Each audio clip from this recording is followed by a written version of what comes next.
Amigos e amigas da TV do Povo, hoje a nossa entrevista é especial. Isto porque estamos no gabinete de um homem que é ligado ao povo, ele que se formou, teve suas pós-graduações e doutorado fora do país, foi secretário de Conservação da Prefeitura, secretário de Transporte da Prefeitura Municipal do Rio de Janeiro e, devido à sua capacitação, à sua qualidade, ele chegou a ser deputado estadual e secretário de Estado de Transporte.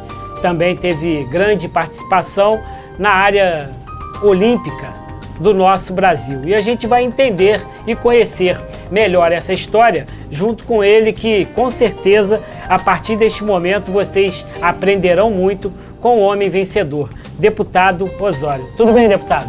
Muito obrigado, tudo bem? Bem-vindo, prazer estar com você aqui, recebendo você, e uma satisfação estar conversando com todos os seus telespectadores. Para mim é uma honra muito grande. Muito obrigado pela sua oportunidade. Obrigado, deputado. A recíproca é verdadeira. O senhor fala para a região serrana do estado do Rio de Janeiro. A gente já teve a oportunidade de filmá-lo quando o senhor era secretário de Transporte, fazendo fiscalizações no município. Mas daqui a pouco a gente vai falar sobre isso.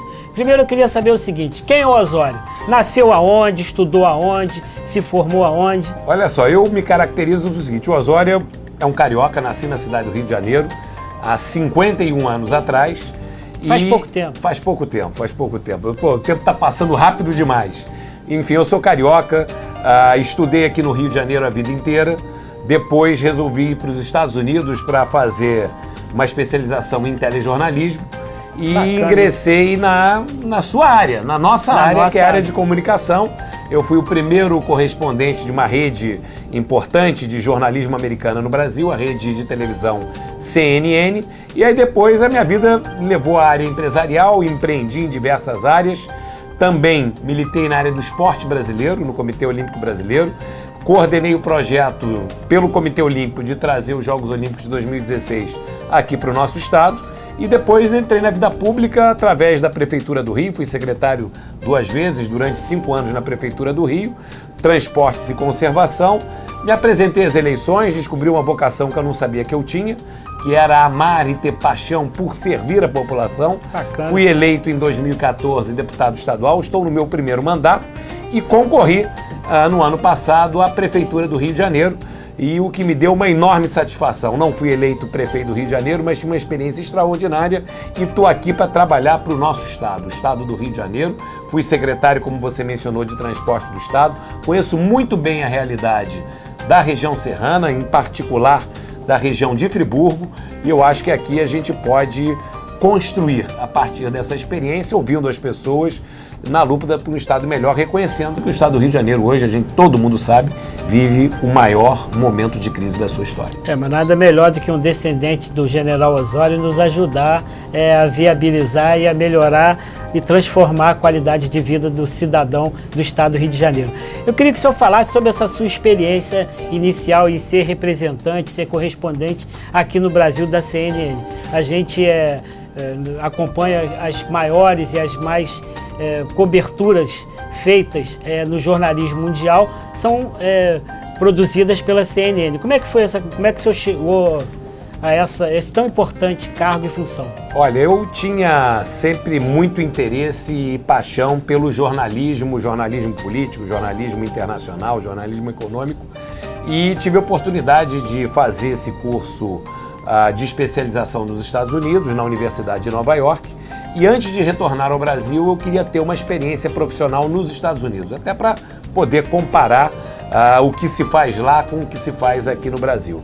E consegui, enfim, a partir do meu currículo, da minha experiência e das entrevistas que fiz, ser contratado pela CNN. Trabalhei primeiro, antes de voltar ao Brasil, na sede. Na época da Guerra do Golfo? Exatamente. Eu comecei na CNN na época do início da Guerra do Golfo I, que aconteceu em 1991, quando Saddam Hussein invadiu o Kuwait e os Estados Unidos entraram em guerra para retirar o Saddam Hussein do Kuwait na presidência do George Bush pai, não o filho, George Bush pai.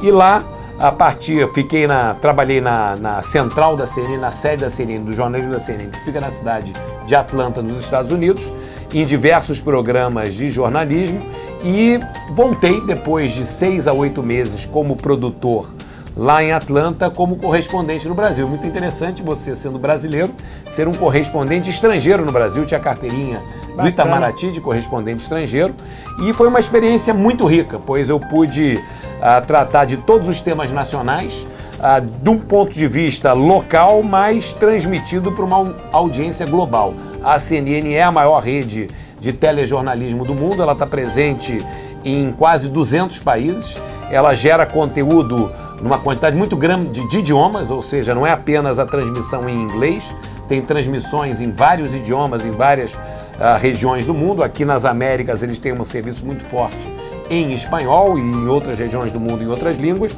Isso me deu uma experiência muito rica, muito interessante. E eu me orgulho muito de ter tido essa passagem na CNN e de ter o orgulho de poder dizer que fui, enfim, o pioneiro, o primeiro correspondente deles aqui no Brasil, isso há mais de 20 anos atrás. Bacana. E aquela entrevista, aquela matéria que te marcou nesse período? Olha, eu fiz 2 coberturas muito interessantes nesse período. Em 1992, se comemorou os 500 anos da chegada de Cristóvão Colombo nas Américas. E aí se decidiu fazer uma reportagem de avaliação da situação dos povos indígenas nas Américas 500 anos depois da chegada de Colombo, da chegada de europeus aqui no nosso continente. Eu fui fazer essa matéria em Rondônia, visitando algumas tribos de indígenas em Rondônia, algumas em extinção, e aquela foi uma matéria, foi uma cobertura muito interessante, ver a realidade do índio no Brasil e ver que naquele momento você ainda tinha muitos problemas como nós temos até hoje.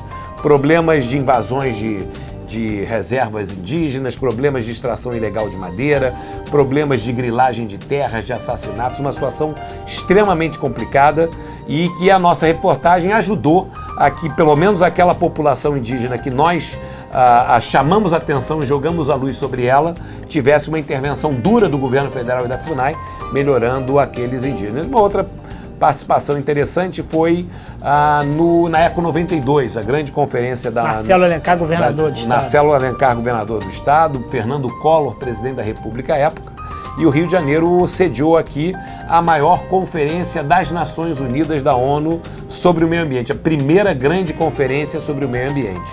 E naquela oportunidade estavam aqui diversos grupos ativistas da área de meio ambiente, inclusive o Greenpeace, que é talvez um dos grupos mais conhecidos, com um trabalho mais contundente no mundo inteiro.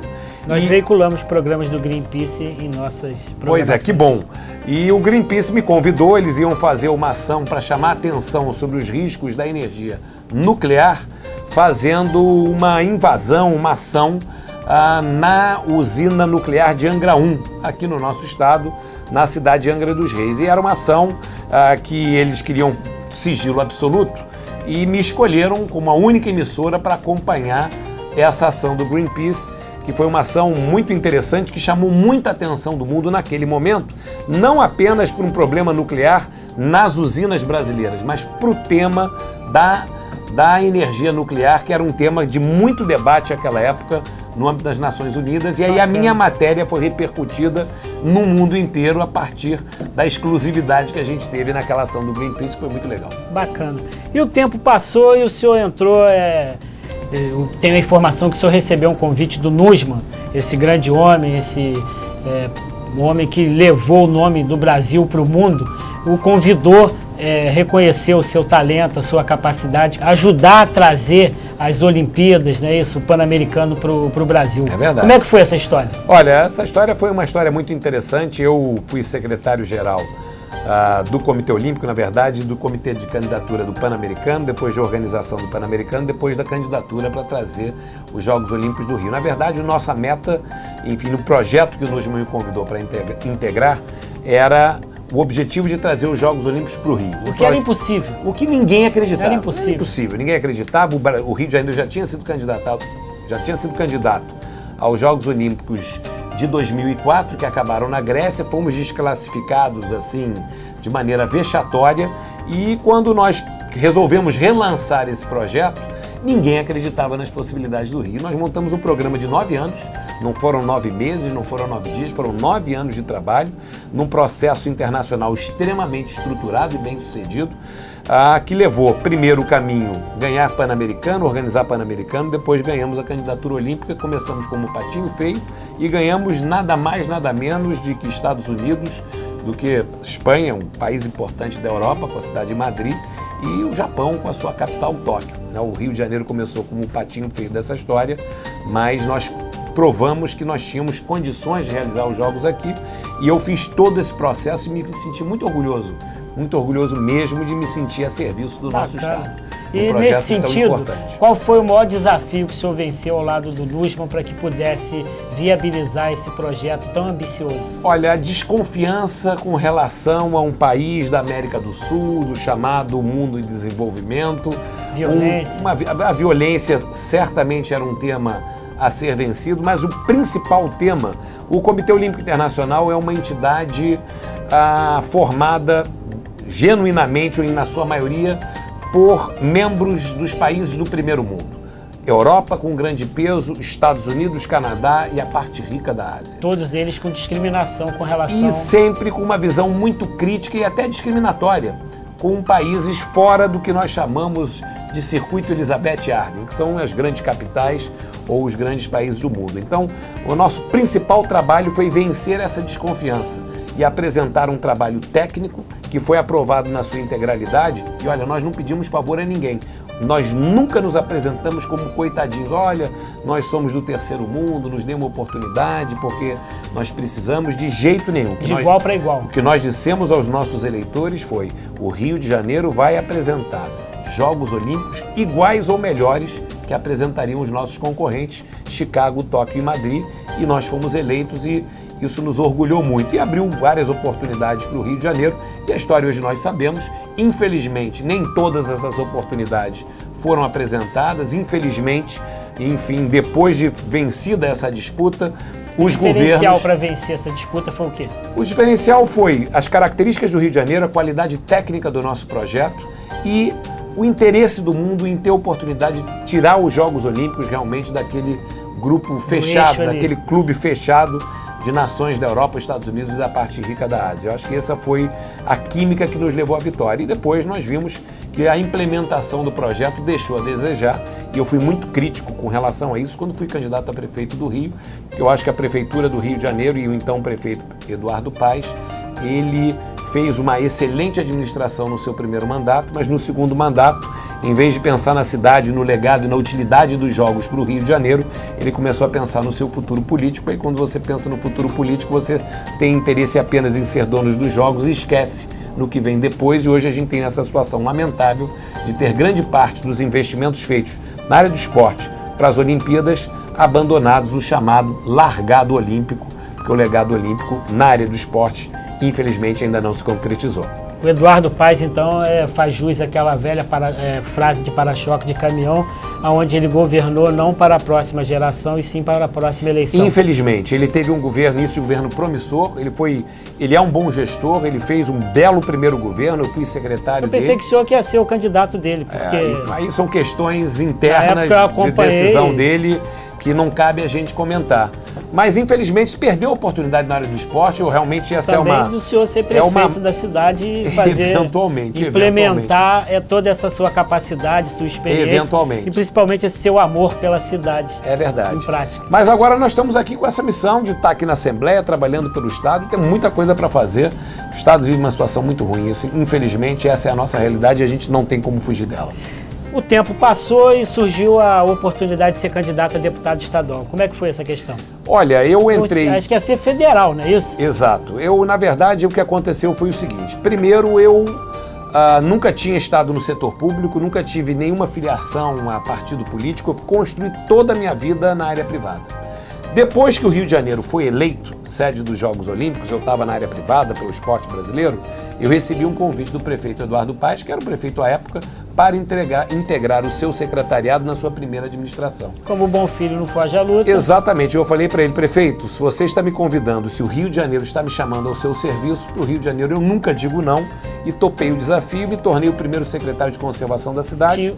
Depois tinha o dia do transporte. fico, então esse é o dia do voo. Esse é o dia do voo. E, Aí foi, e aí? E fui direto. E aí tive como primeira missão a criação da Secretaria de Conservação e Serviços Públicos. O que fazia? Que é toda, na verdade, nós concentramos numa única secretaria toda a parte de cuidado e manutenção da cidade do Rio de Janeiro. Ou seja, eu era responsável pela manutenção de mais de 26 mil quilômetros de ruas e vias, era responsável por manter limpos mais de 600 mil bueiros, responsável por manter a iluminação pública em mais de 500 mil pontos de luz na cidade do Rio de Janeiro, cuidar de mais de 1.200 praças, ou seja, de manter monumentos, chafarizes da ambiência da cidade, mantê-la limpa, organizada, arrumada, bem iluminada, para o desfrute dos cidadãos nos espaços públicos. Isso Mas uma missão impossível. E isso aí? foi um desafio extraordinário.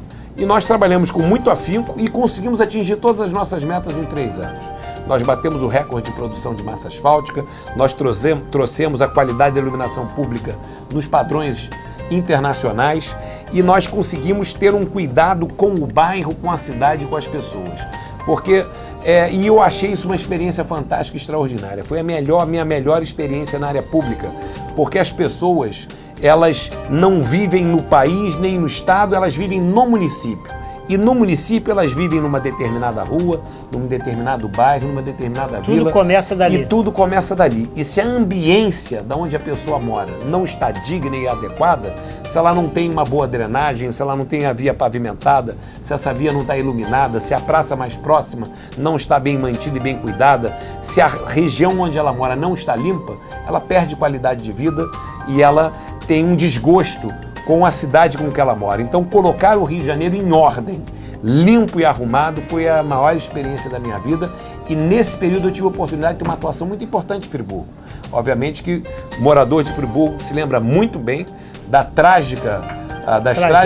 tragédias das chuvas. A Conlurb fez a diferença lá na cidade. Eu era secretário de conservação à época, presidente do Conselho de Administração da Conlurb, e eu coordenei a força expedicionária da Conlurb, subi para Friburgo junto com a Conlurb. Tem imagens da Conlurb trabalhando, Pois só um minutinho. Olha lá, mostra aí as imagens dos caminhões trabalhando em 2011, em janeiro, na tragédia, a pedido do então secretário Osório, aí, presidente da Conlurb. Mostra aí.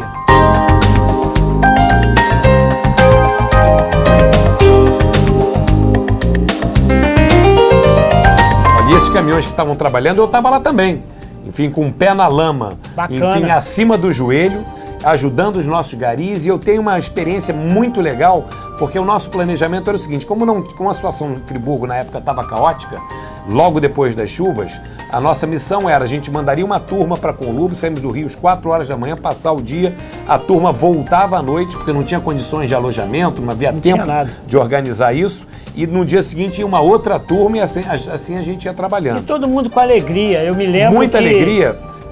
Que os funcionários da Conlurb, eles viam a tristeza do povo friburguense e eles faziam a limpeza cantando, mexendo verdade. Com as pessoas, brincando. E receberam muito carinho dos moradores, muito carinho. A gente estava trabalhando em diversas ruas, descia uma dona de casa, oferecia ao nosso gari um cafezinho, oferecia uma água, agradecia ao gari. E nesse primeiro dia, conseguiu-se, enfim, naquela situação caótica, encontrar uma escola municipal que poderia servir de alojamento provisório para os garis que pudessem continuar na cidade para pegar cedo no dia seguinte, não ter que descer todo mundo para o Rio e aguardar a nova turma. Quando eles passavam, o povo fazia assim, ó, batia a palma. Batia a palma. E ninguém tinha trazido roupa, gari não estava preparado para ficar em Friburgo. E aí nós não poderíamos obrigar também ninguém a ficar em Friburgo. Então nós fizemos uma pergunta voluntária: quem se voluntaria a ficar aqui para poder trabalhar amanhã e descer só no dia seguinte de noite? Praticamente toda a nossa turma dormiu com a roupa do corpo,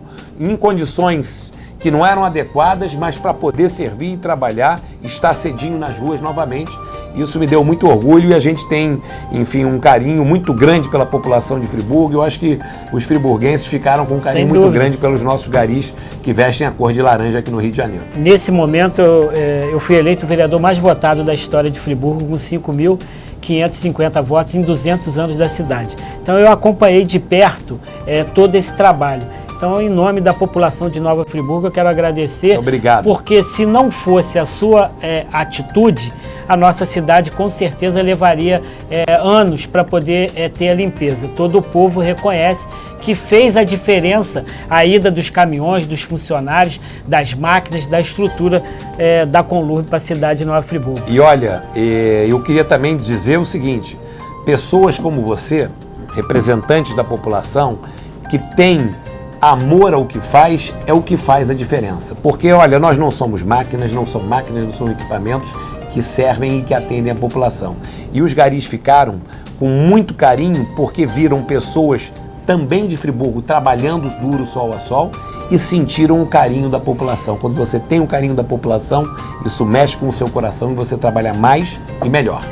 Eu quero chamar a atenção para fazer uma comparação, porque quando eu falei que o funcionário da Conlurb, em meio daquele caos, ele tinha autoestima elevada de brincar com as pessoas e trabalhar com disposição, ao passo que a outra empresa que foi para lá, particular, Locante, que também teve o objetivo de fazer a limpeza, era o inverso. Todo mundo reclamava, todo mundo queria ir embora, ninguém queria trabalhar. A Locante, eu acompanhei a limpeza deles na Vila Amélia, que é um bairro próximo do centro, e eu tenho imagens também deles trabalhando aí e das funcionárias e dos funcionários reclamando de estarem ali. Então essa comparação é para demonstrar que as pessoas lutaram e ajudaram com toda a motivação para melhorar o nosso povo, a nossa vida, naquele momento que foi o mais difícil da história em nível de tragédia climática do Brasil.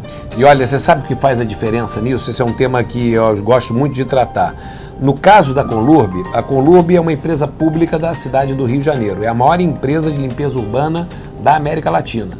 A Conlurb tem quase 20 mil funcionários que trabalham numa cidade de 6,5 milhões de habitantes, enfim, de grandes proporções geográficas, inclusive, porque era o território do antigo Distrito Federal.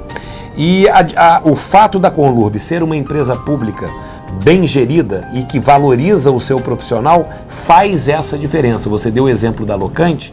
A Locante é uma empresa privada. Péssimo serviço na cidade. É aquela coisa. Péssimo. Por isso, esse ponto coloca, às vezes, naquela questão que você tem uma discussão, volta e meia surge aqui no Rio de Janeiro uma conversa. Também fez um péssimo serviço. E volta e meia surge aqui no Rio a história, vamos privatizar a Conlurb. O quê?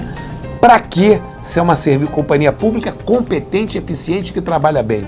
Então não é verdade esse negócio que sempre alguém privado trabalha melhor que a área pública. Depende. E o exemplo da Conlurb da limpeza urbana é clássico. E olha, todas as grandes cidades brasileiras, onde acontecem os maiores escândalos em nível municipal, é sempre na coleta de lixo. São contratos esquisitos que ninguém controla e sempre tem uma roubalheira enorme. E o Rio de Janeiro se orgulha de ter a sua própria empresa pública. Aí o tempo passou, o senhor se elegeu deputado estadual, um dos mais votados, e assumiu com mais de 70 mil votos aí uma cadeira aqui na Alerj. Como é que está sendo essa sua experiência de ser deputado e representar o estado do Rio de Janeiro nessa importante casa legislativa? Porque a gente tem deputados, inclusive até que vem para a Alerj para fazer projeto. Se o homem pode andar com o peito nu em local público, a mulher também pode. Então esse tipo de gente que infelizmente tem na Alerj. Por outro lado, a gente tem deputados qualificados, deputados experientes, que têm a capacidade de modificar a vida do cidadão através das suas proposições, através das suas ações, que é o seu caso. Eu gostaria que o senhor falasse, explanasse com relação ao seu mandato aqui na Alerj. E eu trabalhei 15 anos aqui, eu conheço bem diferenciar um deputado do baixo clero para aquele deputado do alto clero, aquele que com certeza consegue melhorar a vida do povo do estado do Rio de Janeiro. Olha, eu queria te agradecer por essa pergunta. Eu estou no meu primeiro mandato e cheguei aqui a essa Casa Legislativa com uma missão eu me sinto efetivamente um representante e a minha obrigação é defender o interesse da população do Estado do Rio de Janeiro. Essa é a minha maior missão. Eu digo aqui, nesse momento de crise do Estado, que a Assembleia Legislativa é a última barreira de defesa do cidadão. O Poder Executivo Estadual acabou. Não existe mais Estado do Rio de Janeiro, não existe mais credibilidade, não existem mais políticas públicas sendo implantadas e o grande corpo da Assembleia Legislativa, nós sabemos que tem dificuldades, né? Nossa casa espelha um pouco, é um retrato das dificuldades que nós vivemos hoje e nós temos uma base do governo montada, infelizmente, na velha política do toma lá da cá, da entrega de cargos. A gente está acompanhando pela imprensa, etc., infelizmente, e que tornam a vida legislativa muito mais complicada. Então, você fazer um trabalho de oposição, mas oposição séria. Propositiva. Nunca fui e nunca serei do quanto pior, melhor. Lamento e repudio, nós temos parlamentares, não só na esfera estadual, mas nas municipais e também na esfera federal, que são contra tudo e contra todos e que não têm o menor interesse em construir. Só querem destruir, seja lá o que for. Porque eles acham que assim eles podem ascender ao poder, mesmo que esteja prejudicando os serviços essenciais para a população. Mas eu não concordo com isso. Eu acho que a população sabe reconhecer. Eu sou da oposição. Eu voto contra tudo. Mas parte não, senhor veio, teve um que teve quase 1 milhão de votos agora há pouco tempo, mas vida que segue. A vida que segue. Mas essa é a verdade. Infelizmente, nós temos que nos deparar com essas situações aqui no Poder Legislativo. Agora, mesmo nessa crise toda, nós estamos conseguindo, pelo menos, apontar alguns caminhos. O Rio de Janeiro, ele está falido. Ele não tem saída nem solução. A saída para o Rio de Janeiro é trocar o governo, vamos falar com franqueza. Você não consegue ser um líder quando você perde a credibilidade. Se você perde a credibilidade, você tem um efeito cascata para baixo. Acho que ele foi longe demais. Infelizmente, perdeu a credibilidade. Foi longe demais. Acho que o governador Pezão é um cidadão, ele é uma pessoa bem intencionada. Eu trabalhei com ele, fui secretário dele, mas eu acho que infelizmente ele perdeu as condições de governar. E quando você tem dúvida na liderança, isso é um efeito cascata. Você está no quartel, se o coronel não inspira confiança no soldado, a tropa toda, cada um vai para o seu lado. É o que hoje acontece no Rio de Janeiro. Então eu acho que o Rio de Janeiro, nós chegamos num momento de ter que ter uma discussão séria pelo afastamento do governador. Eu acho que continuarmos com esse governo mais 1 ano e meio é a garantia líquida e certa que nós vamos afundar ainda mais no buraco. A possibilidade do impeachment? Eu acho que nós temos 2 possibilidades sobre a mesa. A primeira é uma possibilidade de intervenção federal. Hoje... Quem assume? No caso de uma intervenção federal, o governo federal nomeia um interventor que assume o governo do estado. Agora, o governo federal, para fazer isso... Não é o presidente do tribunal? Não. Nem da Marinha? Não, é uma pessoa, um interventor designado pelo presidente da República. Pela Constituição Federal ou estadual? Pela Constituição Federal. Isso é uma intervenção federal, ela é regrada pela Constituição Federal e ela é permitida na nossa Constituição em 3 casos. Claro que a intervenção federal é um ato dramático, porque você intervém num estado e afasta do poder um governante eleito temporariamente. A intervenção, ela é temporária. E ela pode acontecer pela Constituição em 3 casos. Mas o diploma de incompetência para o governador. Não tenha dúvida. Claro, se a intervenção acontece é porque o governador não tem mais condições de tocar o estado. Que é o que eu acho que está acontecendo. O governador do estado não tem mais condições de tocar o estado para frente. Nós estamos sem governo, nós estamos desgovernados, indo para o acéfalos e indo para o buraco. A Constituição, a intervenção é permitida em 3 situações. Primeiro, num descontrole da área de segurança pública, que nós já estamos vivendo. Hoje, o estado do Rio de Janeiro, ninguém sai mais às ruas. Nós estamos à beira de um colapso e um caos social. A própria polícia fazendo... A polícia está fazendo greve por um lado, por outro lado ela não tem a menor condição de trabalhar. Sem estrutura. Sem nenhuma estrutura, já morreram 50 policiais militares só no ano de 2017. Que vergonha, né? Nós vivemos numa guerra civil. Então esse ponto, na minha opinião, nós já nos encaixamos. O segundo ponto é o desequilíbrio fiscal e financeiro do Estado que está acontecendo. E o terceiro ponto é a falta de possibilidade de funcionamento de alguns poderes do Estado que ainda não está acontecendo. Mas já existe base... tem vários atrasos de salário, né? Vários atrasos de salários e do 10º dos outros poderes. Daqui a pouco nós nos encaixamos nesse terceiro. Mas basta um dos 3 para justificar a intervenção federal. Praticamente tem os 3 pela explicação do deputado. Praticamente tem os 3 já encaixados. Então, Talvez Fora essa seja a pesão. melhor solução. Faz-se uma intervenção federal temporária, porque a intervenção federal vem com uma grande vantagem. Vem um interventor e um carro forte com dinheiro para colocar as contas do Estado em dia e permitir que o Estado volte a funcionar. Estão recuperando também o dinheiro desviado, que isso é muito importante. Isso é muito importante, porque senão... o nosso problema é insolvência imediata. A intervenção federal possibilitaria que recursos federais a fundo perdido fossem encaixados no Estado para botar em dia o salário dos servidores públicos e para que os serviços básicos voltassem a funcionar. E a partir daí, o Estado estando estabilizado, você levanta essa intervenção. Há algum exemplo nessa época de democracia, depois da Constituição de 88, em nível de Brasil, que aconteceu a intervenção e que serviu para que melhorasse a vida do povo? Intervenção prática não houve, mas também nenhum Estado brasileiro passou a crise porque passa hoje o Estado do Rio de Janeiro. Então chegou a hora. Chegou a hora. Nós tivemos quase uma intervenção em Alagoas na época do governo do presidente Fernando Henrique Cardoso, que acabou não sendo formalizada, virou uma intervenção branca na área de segurança, com a designação de um oficial do Exército para melhorar aquela área no Estado, mas a intervenção formal não chegou a ser decretada. Do lado precisa, o Espírito Santo está feio. O Espírito Santo está feia a coisa, mas hoje o Estado do Rio de Janeiro está em pior condições da federação.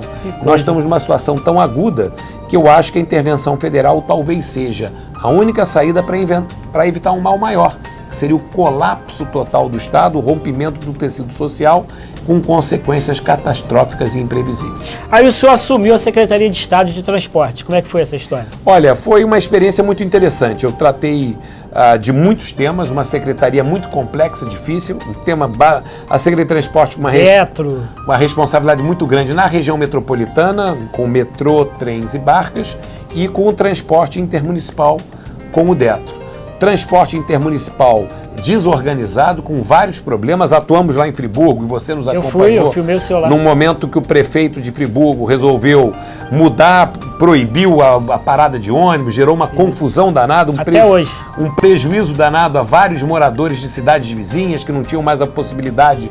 E, na verdade, o que o prefeito queria era criar a obrigatoriedade de uma integração com o pagamento de uma passagem adicional para ajudar as empresas de ônibus locais. Em português, claro, era esse o principal objetivo daquela ação. Nós entramos, tentamos mediar, fazer alguns ajustes que conseguimos, mas infelizmente a situação não está totalmente resolvida. Continua, infelizmente. Agora, o grande problema do transporte intermunicipal não foi atacado pelo Estado. Eu deixei esse processo pronto. Sabe qual é o maior problema do transporte de ônibus intermunicipal do Estado? Não, qual é? É que não existe nenhum contrato, nenhuma regra, nada. As empresas intermunicipais de ônibus funcionam com um papel que foi feito nas coxas, sem nenhuma regra, nenhum regulamento. Quando se viabiliza a concessão, não há esse tipo de... Exatamente. Por isso... De obrigações a serem cumpridas? Exato. Por isso que eu, como secretário, iniciei o processo de preparação da licitação das concessões de todas as linhas intermunicipais do Estado. Mas aí vai enfrentar poderoso. Pois é, mas eu recebi o sinal verde do governador para fazer isso, montamos o projeto, realizamos 12 audiências públicas em todas as regiões do Estado, nós fomos, deixei o projeto pronto, encaminhado para a Procuradoria do Estado para fazer uma análise, para ser lançada a publicação. Deixei o governo, vim para a LERJ, voltei para ser deputado. Isso estou falando de mais de um ano atrás. Baratas, então. O que aconteceu?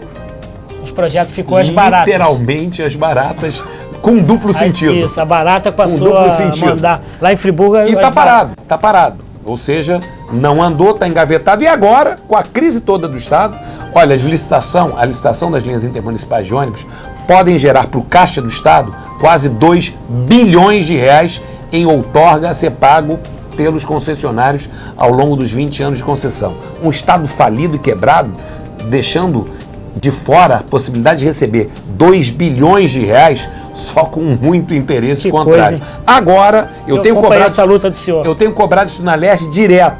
Agora, o governo do Estado, em medidas emergenciais que ele vai apresentar agora parece que na próxima semana, diz que vai colocar para frente a licitação das linhas intermunicipais. Já era para ter licitado, já era para estar tudo funcionando direito e o dinheiro pingando no caixa do Estado e não fizeram até hoje. Teve uma questão também que o senhor estava lutando com relação ao resíduo do que sobra do Rio Card, do bilhete único e assim sucessivamente. Isso é um absurdo. Eu, como secretário, me deparei com esse tema. O que acontece? O bilhete único é o maior programa social do Estado, ou seja, ele permite que o cidadão ele faça 2 integrações, uma pelo menos intermunicipais, pagando o valor do bilhete único. Ajuda o povo. Ajuda muito. E o maior... Sobra dinheiro no bolso. Sobra dinheiro do bolso e mais importante do que isso, isso é muito importante, tão importante que isso foi o seguinte, havia aqui na capital uma discriminação na hora de você conseguir um emprego. Se você morava... Pelo seguinte, se você morava longe do centro do Rio, onde está... Nova Iguaçu, Belfor Roxo, Baixada Fluminense, São Gonçalo, Nilópolis, Itaboraí, Nilópolis, Duque de Caxias, Magé, Tanguá, enfim, Itaguaí, Mangaratiba. Morou longe. Se você mora longe, você não tinha o bilhete único, você pagava 2 passagens, uma delas muito caras. Aí o patrão, na hora de dar o emprego, ele olha assim, você mora onde, meu filho? Moro em Queimados. Obrigado, tchau, valeu. Por quê? Porque quando ele recebia, mora onde, meu filho? Não, eu moro em Madureira. Madureira paga uma passagem só, ou integra no bilhete único municipal, R$3,80. O de Queimados, antes o bilhete único pagava R$15, R$16. Mesmo que o funcionário de Mesquita, Queimados, seja melhor, mas em função do custo Vale Transporte, ele acabava sendo preterido na hora de procurar um emprego. Quando entra o bilhete único, isso é estabilizado. Ou seja, porque você tem um custo igual para todo mundo que mora na região metropolitana e um custo mais próximo do custo da passagem municipal. Então acabou a discriminação. E aí o que acontece? Para isso funcionar, tem o bilhete único. E o bilhete único é carregado com dinheiro do patrão através do Vale Transporte, mas que o dinheiro é do usuário e o usuário também que carrega lá o seu bilhete. Se você para de usar o bilhete único durante mais de um ano e não reclama o seu dinheiro de volta, vamos dizer que você usava o bilhete único, você morava em São Gonçalo e trabalhava no Rio. Vamos dizer que você arranjou um emprego em São Gonçalo. Você não precisa mais do bilhete único intermunicipal, porque isso só roda dentro do seu município. Então você deixou lá o seu bilhete, um saldo lá de R$1, 50 centavos, você achou que não queria reclamar ou esqueceu, o dinheiro ficou lá. A lei, ela não era clara. E quem ficava com esse saldo? As empresas de ônibus. Que coisa. E aí nós fizemos uma emenda para corrigir isso, dizendo, olha, se sobrar um saldo que ninguém reclamou, esse dinheiro tem que voltar para o Estado, para o Fundo Estadual de Transporte, que é quem paga o subsídio do bilhete único. Num momento de crise que não tem dinheiro para nada, tirar o dinheiro do bolso do empresário de ônibus para devolver para o Estado, para voltar para o sistema em benefício ao usuário. Que bacana. Nós aprovamos essa emenda aqui. Sabe o que aconteceu? Pezão vetou. Vetou. Inacreditável. O Pezão vetou, manteve o dinheiro com os empresários de ônibus e nós conseguimos derrubar o veto. Tem barata há nesse 3 semanas atrás. Complicado. O negócio tá feio. Complicado. E conseguimos derrubar. Tem barata, tem tudo. Tem muita coisa. Conseguimos derrubar o veto e agora o dinheiro que sobra, que ninguém reclamou, vai de volta para o sistema e não fica no bolso do empresário de ônibus, que era o maior absurdo dessa questão do bilhete único. Aí o Osório foi reconhecido pelo povo do Rio de Janeiro, pelo seu trabalho, foi reconhecido pela sua capacidade de gerência e assim sucessivamente, e se lançou candidato a prefeito. Como é que foi essa experiência? Olha, eu já fui candidato a prefeito da minha cidade também. Olha, então você sabe que essa é uma experiência... É óbvio, guardando as proporções. Mas é sempre, enfim... Você pega 6 milhões de É a sua cidade. E sendo a sua cidade, é uma experiência extraordinária, que te dá a oportunidade a dialogar com a cidade inteira e de compreender com mais profundidade a cidade. Eu trabalhei muito na preparação do meu plano de governo. Para preparar o meu plano de governo, eu fiz reuniões abertas. Não é aquela reunião de político fechada, não, geralmente... que só manda a claque para bater palma. Eu fiz reuniões abertas, chamando nas mídias sociais, em todas as regiões da cidade, para discutir os problemas região para região. E a partir dali, com base no que a população me disse, eu montei o meu plano de governo. Foi uma campanha muito dura. Nós lutamos contra 2 máquinas, vamos falar aqui o português claro. Se bobear até mais. Talvez até mais, mas 2 máquinas muito fortes. A máquina da prefeitura, nós estávamos na oposição, a máquina da prefeitura e a máquina de uma organização poderosa no Rio de Janeiro, que é a Igreja Universal. A prefeitura não é prefeitura só, é prefeitura, governo do Estado. A prefeitura é tudo. Governo federal. A prefeitura do Rio de Janeiro tem uma máquina muito poderosa. PMDB. PMDB, Estado, Federal, cidade, rolo compressor montado E, por outro lado, um candidato bonitinho, né? ligado à Igreja Universal, que, enfim, foi o candidato eleito, mas que tinha lá uma estrutura que era uma estrutura que dava a ele uma certa vantagem. Mas olha... Ele já vem na mídia há bastante tempo. É senador de 2 mandatos. Nós apoiamos o prefeito Crivella no segundo turno, porque achamos que entre o PSOL, que era o candidato Freixo, e o Crivella era a melhor opção para o Rio de Janeiro. Concedi o título cidadão friburguense ao Crivella. Só um minutinho, mostrem as imagens do Crivella recebendo o título. De autoria do vereador Marcos Medeiros, convidamos para receber o título de cidadão friburguense o senhor Marcelo Bezerra Crivella. Excelentíssimo senador Marcelo Crivella, que é natural do Rio de Janeiro. Ele começou a trabalhar aos 14 anos, cursou a escola de oficiais de reserva e formou-se em engenharia civil. É evangélico da Igreja Universal do Reino de Deus. Tá lá, recebeu. É isso aí. E, enfim, foi uma experiência muito, muito bonita. Muito bonita. Eu guardo Mas, por exemplo, se a gente fizer uma comparação, a sua candidatura foi a primeira como prefeito. Nunca tinha sido Mas o Crivella já foi candidato a prefeito, já foi candidato a governador. Olha só, ele é candidato em todas as eleições. O Crivella, há pelo menos 10 anos, é candidato de 2 em 2 anos a qualquer coisa. Prefeito, governador, senador, prefeito, governador. Tinha um trabalho e um recall e um conhecimento do nome muito grande. E, obviamente, que isso foi muito importante para ele. E cada canto tinha uma igreja trabalhando em função... Enfim, são questões. Mas, olha, independente Mas aí, porque o tempo passou, o senhor apoiou no segundo turno. Por que o senhor não está na prefeitura já reconhecidamente a sua capacidade de gerência? Olha, porque eu entendi que eu queria, para voltar para a prefeitura, fui secretário 5 anos da prefeitura do Rio de Janeiro. E eu me decidi apresentar candidato a prefeito. Eu entendi que para voltar para a prefeitura, a minha proposta que eu apresentei à população era voltar como prefeito. Como a população entendeu que aquele momento era um momento de ter um outro prefeito, e o prefeito eleito foi o prefeito Crivella, cada eleição é uma história. Cada eleição é uma história. Eu achei que não cabia eu voltar à prefeitura sendo secretário. Eu achei que a minha missão estava aqui na LERJ, no momento de crise do Estado. Como é que eu ia justificar aos 70.835 eleitores que me colocaram aqui na Assembleia Legislativa? Para prefeito foi muito mais que te escolheu. Para prefeito eu tive 300 mil votos. Então. Mas enfim, foi para ser prefeito, não para ser secretário.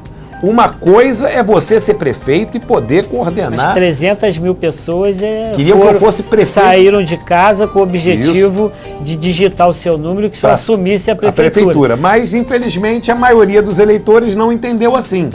Mas para ser secretário, mas eu contribuo, mas o secretário tem ação limitada. Aquelas 300 mil pessoas que queriam que eu fosse prefeito, elas confiavam na minha plataforma e no meu programa. Eu não me senti confortável à vontade de assumir uma secretaria que você sendo secretário, você responde ao mandatário. A gente tem secretário lá de um voto só, imagina um de 300 mil. Manda quem tem mandato e quem manda é o prefeito. Mas vem outra eleição aí. Vem outra eleição para frente, mas esse é um outro ponto. Mas eu entendi que no momento de crise que vivia o Estado do Rio de Janeiro, o melhor serviço e o mais correto papel que eu deveria fazer é voltar para a LERJ. Enfim, ninguém entendeu o mundo político não entendeu a minha posição. Não, Osório, você está abrindo uma participação, uma possibilidade de trabalhar no Poder Executivo para estar no Poder Legislativo, mas eu acho que eu fiz a coisa certa. Eu não estou atrás de cargo, eu estou atrás de servir. E eu acho que a obrigação minha era estar aqui na LERJ, ao lado da população do Rio de Janeiro, nesse momento difícil. E não estar no conforto de uma secretaria municipal que, nesse ponto de crise do Estado... Que não combina com o seu conforto, porque o senhor é secretário de rua. Exato. O senhor não é secretário de gabinete. Então, achei que eu fiz a coisa certa, embora o mundo político, muitos desses cascudões... Difícil entender. Esse pessoal mais antigo, cascudo, não entendeu, mas eu acho que eu fiz a coisa certa e estou satisfeito por isso. E eu acho que eu tenho reconhecimento das pessoas que eu não corri atrás do mais fácil. Eu sempre me coloquei aonde eu me achava mais útil e sempre foi para fazer o que talvez fosse uma missão mais difícil. Aí vieram alguns carnavais e a gente tem a oportunidade de acompanhá-lo. Aliás, mostra a imagem do deputado Osório na Sapucaí. Amigos e amigas da TV do Povo, junto conosco o deputado Osório, ele que tem prestado relevante serviço ao Estado do Rio de Janeiro. Deputado, carnaval, como é que tá? O carnaval tá bom, tá bonito, tá organizado. Importante, tivemos problemas esses 2 dias de carros alegóricos. Acho que tem coisas a ser corrigidas, mas a força do Rio de Janeiro e do nosso Estado passa por cima e o carnaval vai terminar muito bem aqui no Rio. Se o deputado fosse prefeito e entregar a chave para o Rei Momo, Claro que ia. Acho que foi uma pena o prefeito do Rio de Janeiro não ter entregue a chave. Acho que é uma função do prefeito, independente de quem seja.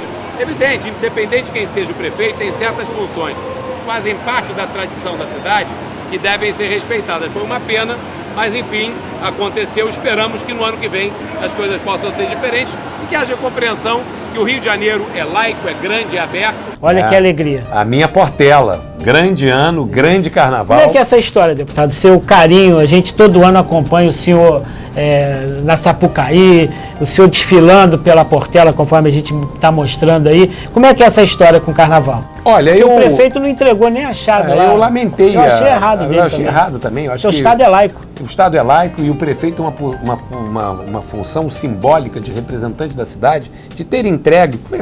Eu gosto dele, mas achei que ele errou aí. Eu também tenho um apreço pelo prefeito Crivella, mas eu também achei que ele errou aí. O prefeito aqui no Rio, nós temos as nossas tradições. Sem dúvida. E o prefeito, como mandatário da cidade, entrega a chave das cidades a Momo, abrindo as festas do carnaval. E o Carnaval do Rio de Janeiro não é apenas um evento cultural, lindo, espetacular. O Carnaval do Rio de Janeiro é uma grande fonte de recursos para a nossa cidade. E o prefeito do Rio de Janeiro prestigiar o Carnaval, eu entendo que seja uma obrigação. Sem dúvida. O prefeito não pode estar ausente das nossas maiores festas. E na maior delas, que é o Carnaval, não condiz. E a minha paixão pela Portela é uma paixão antiga. Enfim, eu sou um carioca apaixonado pelas tradições da minha cidade. E a Portela... Paulo Barros foi espetacular, tivemos um título extraordinário, uma pena ele ter ido pela Vila Isabel. Mas o presidente da Portela disse que se ele fosse, que ia colocar os portelenses todos lá na porta dele. Como é que é isso? Ele foi. Enfim, aí às vezes tem uma questão financeira, eu acho que a gente tem, na verdade, os portelenses têm que ser gratos a Paulo Barros. Ele conduziu 2 carnavais na Portela.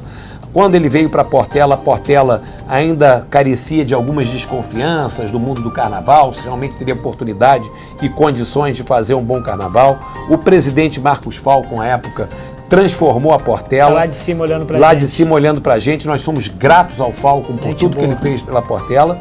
E o Paulo Barros comandou o nosso título depois de décadas. Então, ele foi para Vila Isabel, mas sempre será lembrado e reverenciado pela Portela por ter emprestado o seu talento à nossa querida escola de samba. Eu filmei lá uma vez a feijoada da Zurica, tia Zurica. Aí tinha Ivan Lins, tinha Adriana Bombom, tinha Zeca Pagodinho, Monarco, e toda essa tradição. A Portela é a escola, junto com a Mangueira, são as 2 mais tradicionais do carnaval brasileiro. E eu acho que o ressurgimento da Portela, ver a Portela novamente campeã, é muito bom não apenas para a Portela, mas para o Carnaval do Rio de Janeiro, ter uma força com a Portela. Tanto tempo sem ganhar e passando por momentos de dificuldade, não era bom para o Carnaval. A Portela tem seguidores e fãs no Brasil e no mundo inteiro. Essa reenergização da Portela foi importante, é importante, está sendo importante para o Carnaval do Rio de Janeiro. Então, para te presentear, bota um pouquinho do desfile da Portela, o deputado desfilando aí de novo. Aí. No momento, a Portela vai entrar na Sapucaí.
Para você não perder Não, essa imagem. Esses momentos, para nós, foram inesquecíveis. Foram realmente inesquecíveis. Deputado, de volta à Alerj, quais são seus projetos e seu futuro político? O que o deputado pensa em fazer daqui para frente? Olha, eu estou aqui na Alerj em algumas comissões importantes e tratando de temas... Quais são? Olha, eu sou vice-presidente da Comissão de Economia, Indústria e Comércio. Bacana. E eu tenho uma consciência muito clara. Aliás, estamos tratando de um tema que foi trazido aqui pelo Polo de Laticínios de Macuco, na região nossa de Friburgo, que é tirar o setor de laticínios da contribuição que ele é obrigado hoje a dar ao Fundo de Equilíbrio Fiscal do Estado. Quase conseguimos aprovar uma lei, mas infelizmente a liderança do governo colocou um monte de bacalhau no meio, aquelas coisas que é uma coisa para ser boa, emendas que colocaram uma série de outros setores. Supressivas, modificativas. Para você ter uma ideia, um projeto de lei que era para beneficiar o setor leiteiro, tinha lá uma emenda que foi incluída no projeto original para beneficiar o setor de empresa de ônibus. Aí não dá. Aí caiu o projeto e infelizmente perderam essa oportunidade. Agora, o meu trabalho na Comissão de Economia, Indústria e Comércio é um trabalho muito profundo. E eu entendo o seguinte, não adianta a gente pensar que o Estado vai se recuperar sem retomar a atividade econômica, sem diminuir o desemprego, sem nós voltarmos a gerar renda para esse Estado. Essa que é a nossa missão aqui, fazer projetos e buscar projetos que ajudem a alavancar novamente a economia do nosso Estado, que sem a melhoria da economia nós não vamos sair dessa crise. Estou também na Comissão de Minas e Energia como vice-presidente, fazendo um trabalho muito interessante, porque Minas e Energia você pensa em petróleo. Petróleo é muito importante, a gente tem que fazer alguns ajustes, porque a indústria do petróleo pode render mais para o Rio de Janeiro. Aqui do lado.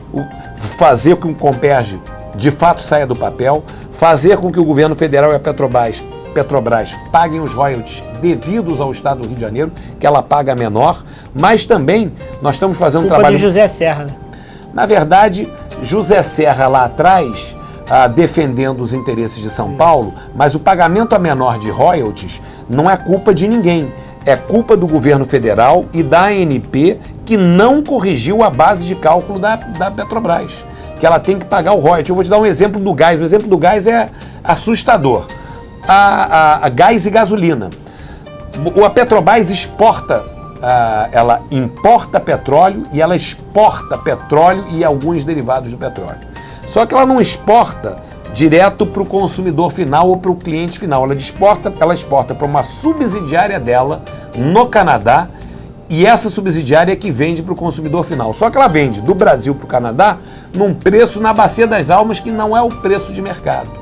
E aí ela paga royalty por esse valor mínimo na Bacia das Almas, que é incorreto, que não é o valor de mercado. E ela faz o inverso no gás que vem da Bolívia.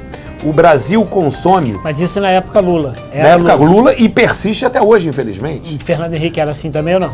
Não, esse negócio, isso virou na época Lula e persiste até agora, e isso não foi corrigido pela ANP. Nós estamos cobrando essa correção. Nunca na história desse país isso aconteceu. Isso é um absurdo. A Petrobras está burlando o governo federal, os estados e os municípios, pagando royalties a menor, fazendo uma jogada interna contábil para não colocar. Aí sobra dinheiro. Aí, na verdade, ela vai fazer o porto lá. Aí, enfim, aí são as coisas que aconteceram. Fazer as obras no Panamá, aí são no os que Equador. aconteceram, foi os desmandos que aconteceram na Petrobras. E outro problema do gás. O Brasil importa gás da Bolívia e paga $6,50 por BTU. O preço internacional, o dólar da Bolívia sai muito caro ao Brasil. O preço internacional médio do gás... Só o que sai barato é a cocaína lá do Evo Morales. Isso sai barato, mas o gás a gente compra caro. Evo Morales, e você lembra que o Evo Morales mandou invadir uma refinaria da Petrobras na Bolívia e o Lula não fez nada. Foi isso, deixou que a nossa refinaria fosse expropriada, nenhuma compensação fosse paga ao governo brasileiro e ainda fez um acordo que é muito bom para a Bolívia e ruim para o Brasil.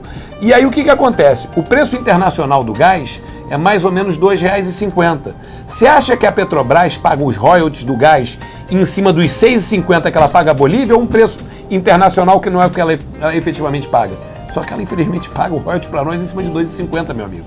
Então tá tudo errado. a gente tem receitas a menores na área de Minas Energia que a gente tem que correr atrás. Mas isso aí é importante que um deputado federal, alguém lá em Brasília, possa tratar dessa questão, haja vista. Não tem que dúvida. um deputado estadual, ele tem as suas limitações. Sem dúvida, mas nós estamos aqui em cima da ANP. E o senhor não pensa em ir lá para Brasília para poder defender isso? Já fizemos isso, foi uma comissão da LERJ, inclusive falar com o presidente Temer. Mas tem uma promessa... Tem que mudar o gabinete da Praça 15 lá para os 3 poderes. Tem uma promessa de resolver o problema que até agora não foi resolvido. Esse é um tema que a gente está trabalhando muito e estamos correndo atrás. Eu agora criei uma comissão especial de defesa dos animais, que nós não tínhamos. Eu criei lá na Câmara, lá em Friburgo então, somos também. colegas, estamos Isso. criando aqui uma comissão. Só um minutinho, bota aí 2 projetos de resoluções que criaram ambas as comissões, uma em Friburgo e outra aqui no Rio de Janeiro, na LERJ. Mostra aí. Vai.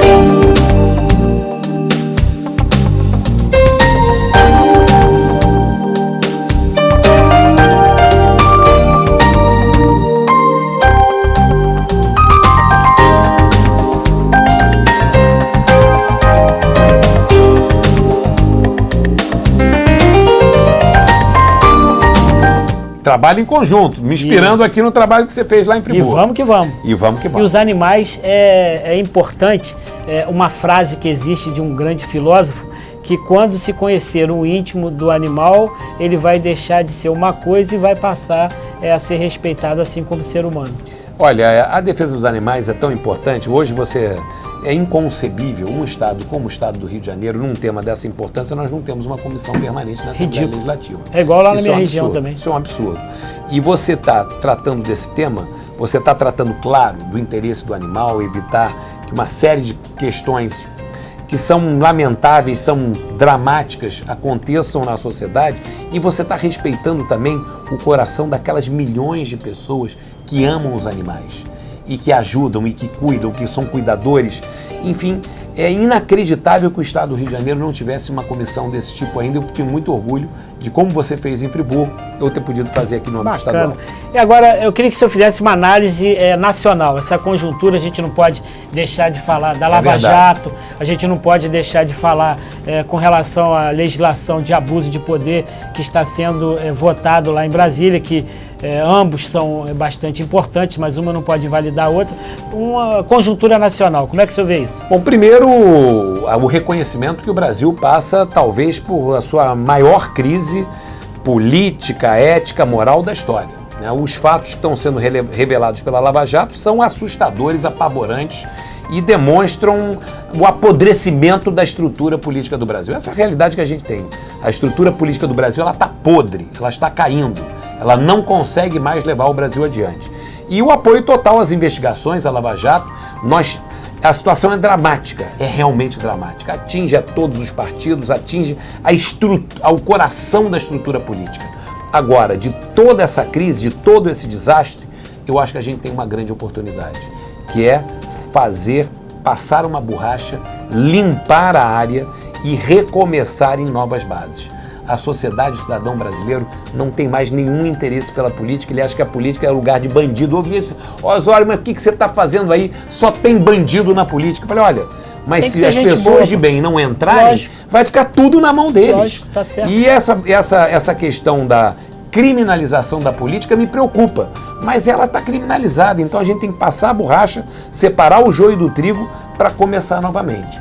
Agora, sempre respeitando o direito de defesa, o direito ao contraditório, isso é base da democracia. Sem dúvida. Todos têm que ter o direito de defesa e aqueles que forem condenados, que cumpram as suas penas para que a gente possa seguir adiante. Agora, no cenário nacional, tem 2 coisas que me preocupam muito. Uma é essa questão da tentativa de cerceamento do Ministério Público e do Judiciário. Está claro que existe um viés nesse projeto que está sendo estudado no Senado Federal. Roberto Requião é o relator, com apoio de personagens do tipo Renan Calheiros e outros, que visa tolher a capacidade de investigação do Ministério Público para frear a Lava Jato. Está muito claro, não adianta dizer que não é porque é. Essa é uma realidade. É esse o objetivo. Esse é o objetivo claro. Constranger e intimidar os agentes que hoje estão trabalhando, enfim, nessa operação. Evidentemente que qualquer autoridade tem que estar sob cheque. Não é porque você é um procurador do Ministério Público ou que você é um juiz que você está acima da lei. A lei tem que ser cumprida e vale para todos. Agora, me preocupa muito esse viés de tentar melar o processo através da intimidação, e a sociedade brasileira tem que estar alerta e estar atenta a esse tema. Outro tema que me preocupa muito, sabe qual é? Que atinge a todos nós, a reforma política. A reforma política da qual foi apresentada pelo relator, que é um deputado, João Vicente, do PT de São Paulo, é desastrosa. Quer fazer lista fechada? Quer fazer lista... Quem já disputou voto com cara aberta como eu e você? Dizer agora que não vai... Olha só, cidadão, olha o risco que nós estamos correndo. Quem está com medo da Lava Jato, que está com medo de perder o mandato e ir para a cadeia porque vai perder o foro privilegiado, porque o interesse é esse. Então, tem deputado que está todo ferrado na Lava Jato, picareta, bandido e ladrão, que está com toda a razão com medo de não ser reeleito. E não deve ser reeleito. Aquele Valdemar da Costa Neto é um... Exato, que não, inclusive não se apresentou mais. Então, o que eu queria dizer para vocês é o seguinte: você botar uma lista fechada, o que é a lista fechada? Em vez de você botar diretamente no seu deputado, no seu vereador, no seu deputado federal, que você escolhe quem você acha melhor, cada partido vai fazer uma lista e vai botar na ordem da lista. Quem são os primeiros da lista? Os caciques, claro. Vai ser o cacique. Cacique A, cacique B, cacique C. Então você, cidadão, vai ser tolhido do seu direito de renovar, porque vão entrar os primeiros da lista, e os primeiros da lista vão sempre ser os mesmos. Então isso vai impedir a grande renovação das Assembleias Legislativas e da Câmara Federal que nós queremos na próxima eleição. Que bacana. Enfim, então se isso for aprovado, vai ser um desastre. Eu sou contra o voto de lista fechada, eu sou contra a anistia ao Caixa 2, eu sou a favor... Financiamento público de campanha. Eu sou contra o financiamento empresarial. Bacana que eu estou falando, são suas posições. Sou contra o financiamento empresarial e sou a favor da proibição de coligações, porque acontece uma coisa esdrúxula: você votou em mim, que sou de um partido, PSDB. Aí o partido está coligado com outro, você acaba com o seu voto elegendo deputado de outro partido. Porra, isso não existe, tá certo? E sou a favor também das cláusulas de barreira para a gente evitar essa proliferação de 200 mil partidos. Tem 35 partidos no Brasil, então não sei quantos mais outros sendo criados, a maioria para ser vendido de aluguel, para, enfim, tempo de televisão e essas coisas todas. Então a reforma política é um tema que me preocupa muito, e você, eleitor, tem que estar atento. Estão querendo tirar o seu direito de escolher o seu representante. Mas para um futuro próximo, o senhor vai estar lá em Brasília e vai ajudar a gente. Deputado, infelizmente a gente está chegando ao final da nossa entrevista. É muito bom conversar com o senhor, porque o senhor é uma pessoa que tem conteúdo, conhece do que está falando, tem argumentação e principalmente como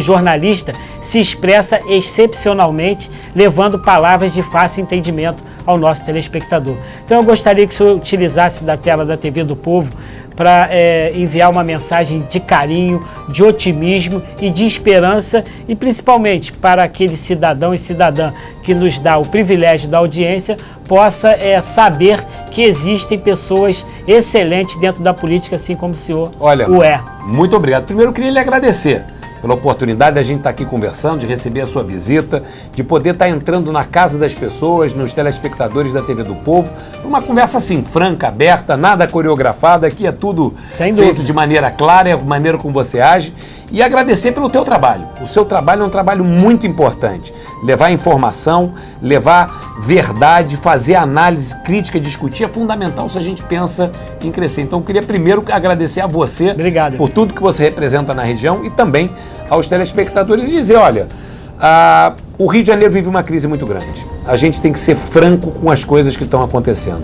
Eu não acredito, com sinceridade, falando aqui, olhando para você, eu não acredito que seja possível a gente imaginar num Rio de Janeiro melhor sem substituir esse governo. O governo perdeu a credibilidade, nós temos alternativas para tirar o Rio de Janeiro da crise.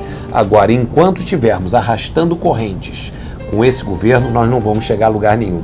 O que eu digo aqui sempre é o seguinte: nós não podemos permitir que essa crise sirva de escudo para proteger aqueles que foram responsáveis por ela. Nós temos que responsabilizar os culpados, nós temos que afastar. Infelizmente, ninguém gosta de fazer isso. Tirar um governador eleito, um presidente eleito, é sempre traumático. Mas agora o que está em jogo é o interesse maior do Estado do Rio de Janeiro. Para o Estado do Rio de Janeiro voltar a funcionar, nós temos uma pré-condição: tirar um governo sem credibilidade, encontrar uma solução transitória até 2018 e, a partir de 2018, mudarmos tudo com novos nomes, novas caras, novas representações e um olhar diferenciado pela coisa pública e pelo bem do nosso Estado. Ele pode ser afastado pela Justiça ou pela própria Alerj, além disso. Ele pelo pode TRE, ser. Ele pode ser. Ele foi cassado no TRE, a chapa. Tem três situações. O governador e o vice estão cassados pelo TRE, cassados. Aqui não cabe mais recurso, estão recorrendo em Brasília, no TSE. Se a chapa for cassada, os dois estão fora. Eles podem sair para um processo de impedimento, um impeachment, conduzido pela Assembleia Legislativa. Eles podem sair também, no caso, como nós comentamos aqui, de uma intervenção federal mesmo. E também pela Justiça. E também pela Justiça. Enfim, a Justiça Federal pode dar uma decisão, mas afastando do cargo. Não é regular.